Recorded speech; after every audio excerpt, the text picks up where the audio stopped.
అన్న నేను కింగ్డమ్ అనే సినిమా చూడడానికి వచ్చిన అన్న, మూవీ ఎలా ఉంటుందా ఏందా అని చెప్పేసి భారీ ఎక్స్పెక్టేషన్ హైప్స్ తో వచ్చిన. ఎందుకంటే టీజర్ ట్రైలర్ ఆ రేంజ్ లో పెట్టిరు కదా, ఇంకా మూవీ ఏ రేంజ్ లో ఉంటుందో అని చెప్పేసి వచ్చిన.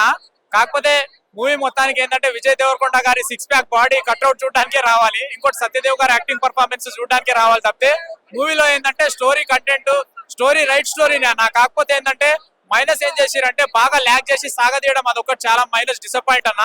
ఇంకోటి హీరోయిన్ భాగ్యశ్రీ గారిని ఏ రేంజ్ లో చూపిస్తారు అంటే మామూలుగా సాంగ్స్ పరంగా కొన్ని సాంగ్స్ విజువల్స్ లలో ఆ మామూలుగా ఇంతకు ముందు రిలీజ్ కాక ముందు ఏ రకంగా అయితే చూపెట్టారో దానికి మించి చూపిస్తారేమో అనుకున్నాం, కానీ అసలు ఆమెను ఏదో ఒక గెస్ట్ రోల్ టైప్ లో ఇలా వచ్చి అలా వెళ్ళిపోవడం, ఇలా వచ్చి అలా వెళ్ళిపోవడము, అదొక డిసప్పాయింట్మెంట్.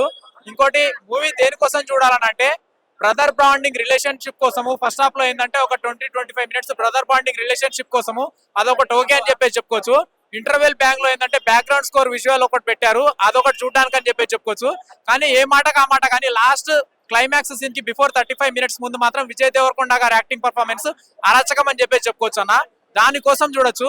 సత్యదేవ్ గారికి విజయ్ దేవరకొండ గారికి ఇద్దరికి మధ్యలో ఉండేటటువంటి కొన్ని ఎమోషనల్ బాండింగ్స్ కొన్ని కొన్ని విజువల్స్ మాత్రం దానికోసం చూడొచ్చు. కానీ స్టోరీ పరంగా ఏంటంటే అనుకున్నది ఒకటి, ఇక్కడ అయ్యింది ఒకటి.